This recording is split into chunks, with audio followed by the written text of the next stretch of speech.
نے سن رکھا ہے نا کہ قبر میں 3 سوال ہوں گے. بولیے, سن رکھا ہے نا. آج آپ کو ایک نئی بات بتاتے ہیں. علماء کرام کو معلوم ہے, آپ کو بتا رہے ہیں. قبر میں 3 سوال ہوں گے. یہ حدیث بڑی توجہ سے سنیں. یہ اہل علم کے لیے اور اہل جو طالبان علم حدیث ہیں ان کے لیے. حضرت براء بن عازب, میں 3-4 حدیثیں بیان کروں گا.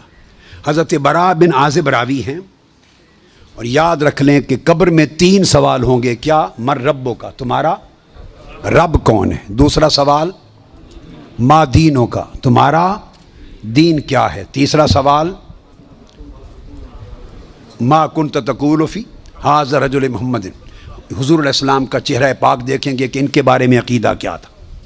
3 بتائے جاتے ہیں نا. میں آپ کو وثوق کے ساتھ کہہ رہا ہوں, تیقن کے ساتھ کہہ رہا ہوں, اور ذمہ داری کے ساتھ کہہ رہا ہوں, یہ 3 سوال نہ بخاری میں ہیں نہ مسلم میں ہیں.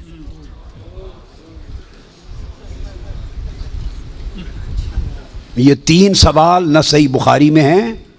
سب سے بڑی کتب حدیث کی کون سی ہیں؟ بخاری و مسلم, دونوں میں نہیں ہیں. یہ ہیں حضرت براء بن عازب رضی اللہ تعالیٰ عنہ حدیث کے راوی ہیں. یہ ابو داؤد میں ہے اور دیگر کتب میں ہیں جو صحیح بخاری مسلم کے بعد نچلے درجے کی کتابیں ان کے بعد. تو سنن ابی داؤد میں ہے, مسند احمد بن حنبل میں ہے. اس میں فرمایا کہ جب آپ میت کو دفنا دیتے ہیں اور اس کے بعد پھر فرشتے آتے ہیں, میں مختصر کر رہا ہوں تاکہ زیادہ چیزیں بیان ہو سکیں. وہ آ کے پوچھتے ہیں یا ھذا مر ربک, اے بول تمہارا رب کون ہے. ما دینک, تمہارا دین کیا ہے. وما نبیک, اور تمہارا نبی کون ہے. پھر آگے جو مسلمان مومن ہے وہ جواب دیتا ہے. یہ حدیث براء بن عازب راوی ہیں اور دیگر کتب سے ہے, مگر میں آپ کو بتا رہا ہوں نہ بخاری میں نہ مسلم میں, ان سے نچلے درجے کی کتب حدیث صحاح میں اور دیگر کتب میں ہیں. سمجھ گئے بات؟ اس کا حوالہ دے دیا میں نے آپ کو. اب آپ آ جائیے, بخاری اور مسلم کیا کہتی ہے. صحیح بخاری اور صحیح مسلم وہ بتاتی ہے کہ قبر میں ایک ہی سوال ہوگا. میں تینوں سوال مانتا ہوں, میرے بارے میں کوئی نیا عقیدہ نہ سمجھ لیں اپنا. میں تینوں مانتا ہوں, مگر میں بتا رہا ہوں کہ یہ 3 سوال نہ صحیح بخاری میں ہیں نہ مسلم میں ہیں, صحیحین سے نچلے درجے کی کتابوں میں ہیں, سنن ابی داؤد اور دیگر کتب میں. امام بخاری نے 3 سوالوں کی روایت نہیں بیان کی. امام مسلم نے 3 سوالوں کی حدیث کو روایت نہیں کیا. وہ کیا کہتے ہیں, امام بخاری اور امام مسلم سے بڑا امام تو حدیث میں کوئی نہیں. بولیے. وہ کہتے ہیں ایک ہی سوال ہوگا.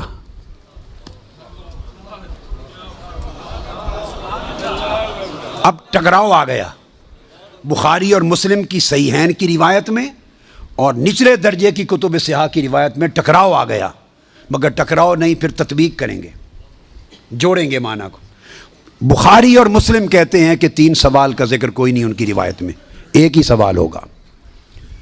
انس بن مالک رضی اللہ تعالیٰ عنہ روایت کرتے ان العبد اذا وضع فی قبرہ وتولی عنہ اصحابہ انه لیسمع قرع نعالہم اتاہ ملکان یقعدانہ فیقولان ما کنت تقول فی ھذا الرجل لمحمد صلی اللہ علیہ وسلم. صحیح بخاری.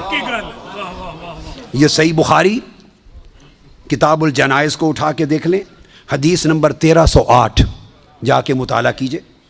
پھر کتاب الجنائز میں حدیث نمبر 1673. صحیح مسلم کتاب الجنہ و صفت نعیمہا, پھر ابو داؤد میں بھی ہے, نسائی میں بھی, احمد بن حنبل, ساری کتب صحاح میں یہ حدیث. اور بخاری اور مسلم کی متفق علیہ. اگر متفق علیہ حدیث کچھ اور بتائے اور نچلے درجے کی کتب حدیث اس سے مختلف مضمون بتائے اور تطبیق نہ ہو سکے تو کس کو اختیار کیا جائے گا؟ متفق علیہ کو. درست قاعدہ ہے نا. یہاں تطبیق ہے, آگے چلتے ہیں. مگر امام بخاری نے روایت کیا کہ حضور علیہ السلام نے فرمایا بندے کو جب قبر میں رکھ دیا جاتا ہے اور اس کے دفنانے والے جب چلے جاتے ہیں, انہ لیسمع قرع نعالہم, عام میت بھی واپس جانے والوں کی جوتوں کی آہٹ سنتا ہے. یہ متفق علیہ حدیث کے الفاظ ہیں, انہ لیسمع قرع نعالہم, پلٹنے والوں کے جوتوں کی آہٹ سنتا ہے. ہم جھگڑے کرتے پھرتے ہیں، خدا کا خوف ہونا چاہیے۔ عام میت پلٹ کے جانے والوں کی جوتوں کی آہٹ سنتا ہے، آپ کہتے ہیں اولیاء قبروں میں آپ کا سلام نہیں سنتے؟ ہم کس چکر میں، ہم نے عقیدے کہاں سے لیے ہیں؟ ہم نے کیا ڈھونگ رچا رکھا ہے؟ آقا فرماتے ہیں عام میت سنتا ہے قبر میں لیٹا ہوا جوتوں کی آہٹ۔ اور اگر ہم سمجھیں کہ اولیاء اور صلحاء جو عام میت سے اونچے درجے، وہ قبر پہ آنے والوں کو نہیں سنتے، یہ عقیدہ کہاں سے آ گیا؟ جب لوگ مر جاتے ہیں تو فرشتے آ کے اٹھا دیتے ہیں اور بٹھا کر ایک ہی سوال کرتے ہیں، ما کنت تقول فی ھذا الرجل لمحمد۔ جب پوچھا جاتا ہے تیرا رب کون ہے، تو سوال کا جواب لیک آؤٹ نہیں کرتے، مشکل میں ڈالا، بتاؤ اگر جانتے ہو تو رب کون ہے۔ پوچھا جاتا ہے تمہارا دین کیا ہے، تو جواب کا اشارہ نہیں دیتے۔ اللہ نے اپنے سوال میں اور اپنے دین کے سوال میں مشکل رکھی ہے، اشارہ نہیں دیا۔ جب محبوب کا پوچھا ہے تو تھوڑا سا اشارہ بھی دے دیا ہے کہ میرے محبوب کے امتی گھبرا نہ جائیں، میرے محبوب کے امتی یا رسول اللہ کہنے والے کہیں مشکل میں نہ آ جائیں، برے میرے سوال کا جواب نہ آئے دیکھ لیں گے، میرے دین کا سوال اس کا جواب نہ آئے دیکھ لیں گے، میرے مصطفیٰ کے سوال میں کوئی فیل نہ ہو، آسانی کی۔ فرمایا اس ہستی کے بارے میں تو کیا کہا کرتا تھا؟ ساتھ ہی فرشتے بولتے ہیں لے محمد، ان کا نام محمد ہے۔ ہائے ہائے، پرچہ بھی دے دیا، کویسچن پیپر بھی دے دیا، جواب لیک آؤٹ بھی کر دیا، آسانی پیدا کر دی۔ اس ہستی کا نام محمد ہے، ایک ہی سوال بخاری اور مسلم متفق علیہ، تو میں نے آپ کو سارے حوالے دے دیے، آپ پوری بخاری اور مسلم اٹھا لیجئے۔ کہیں بخاری اور مسلم میں اللہ کی عزت کی قسم میں نے کئی بار، مگر حرم مدینہ میں اور حرم مکہ میں اول لفظ سے آخر لفظ تک بخاری اور مسلم کے ختم کیے، ایک ایک لفظ ختم کیا، اپنے بیٹے کو پڑھایا حرم میں، اور کئی بار زندگی میں کوئی شخص بخاری مسلم میں مجھے 3 سوال دکھا دے، میں اپنا عقیدہ بدل لوں گا۔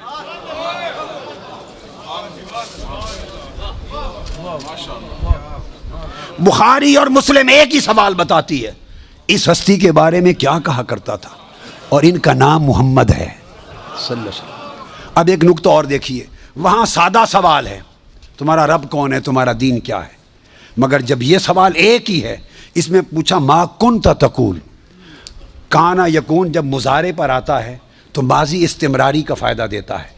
یہ نہیں پوچھا جائے گا جب قبر میں پردے اٹھا دیے جائیں گے اور چہرہ مصطفیٰ سامنے ہوگا، ملائکہ کے ہاتھ میں گرز ہوں گے کہ کیا جواب دے پاتا ہے یا نہیں۔ جب چہرہ مصطفیٰ سامنے ہوگا تو ہر بھولے ہوئے کو بھی سبق یاد آ جائے گا، پتہ چل جائے گا یہ تو مصطفیٰ ہے، چونکہ شان آشکار ہو جائے گی۔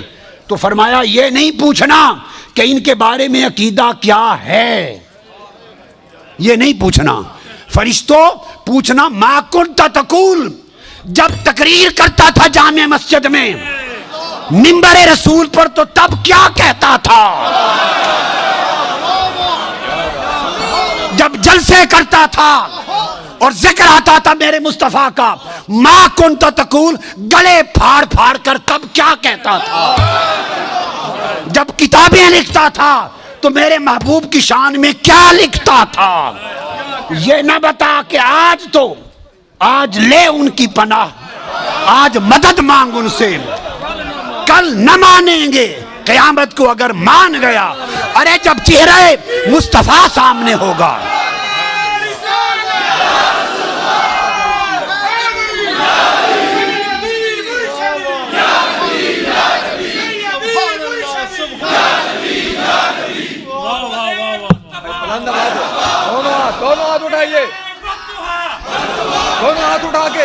دونوں ہاتھ اٹھا کے سیدی و مرشدی، ارے سیدی و مرشدی۔ تو فرمایا یہاں تو جب کوئی اور شے نظر نہیں آئے گی سوائے 2 فرشتوں کے جو پوچھ رہے ہیں، اور چہرہ مصطفیٰ سامنے ہوگا تو پھر تو سب عقیدے کی سمجھ آنی ہے۔ پھر کیسے انکار کرو گے؟ پھر تو سب سیدھے ہو جائیں گے۔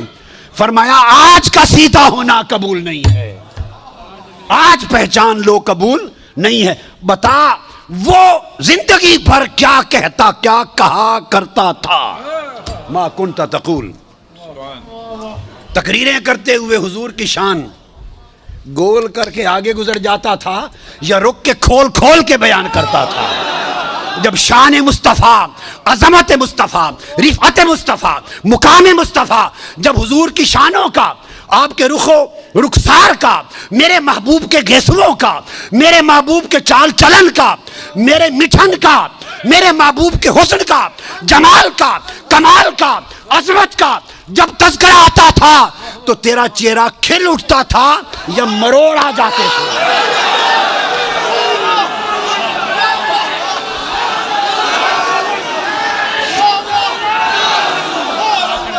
جب میرے محبوب کی نعت پڑھی جاتی تھی، جب میرے محبوب کی نعت پڑھی جاتی تھی، جب میرے محبوب کی عظمت کے تذکرے ہوتے تھے، اس وقت تیرے چہرے کا رنگ کیسا ہوتا تھا؟ کھلتا تھا یا پیلا ہو جاتا تھا؟ اور جب خطاب کرتا تھا حضور کی شان میں، ایسے دو چار جملے بول کے گزر جاتا تھا یا ساری رات اسی پر لگا دیتا تھا؟ ما کنت تقول فی حق ھذا الرجل لمحمد، بول کیا کہا کرتا تھا؟ کیا خوبصورت، وہ عقیدہ پوچھا جائے گا جو اس دنیا میں رہا۔ تو فرمایا پھر مومن بتائیں گے کہ یہ حضور ہیں، اور باقیوں کو تعریف۔ یہ متفق علیہ حدیث بخاری مسلم کی، امام بخاری مسلم کا عقیدہ یہ ہے کہ ایک ہی سوال ہوگا، فرشتے کہیں گے وہ چھوڑے باقی گلاں نوں، اے دس اس سونے دے بارے چ کی آکھنا ہوں دنیا چ، وہ باقی تبلیغاں تیریاں سن لواں گے، وہ ساری تبلیغاں، تیری تقریراں، تیری تبلیغاں، تیری کتاباں، تیرے مدرسے سارے دیکھے جان گے، پہلے دس اس سونے دے بارے چ کی آکھنا۔ ما کنت تقول فی حق ھذا الرجل لمحمد، یہ صحیح بخاری کی حدیث ہے۔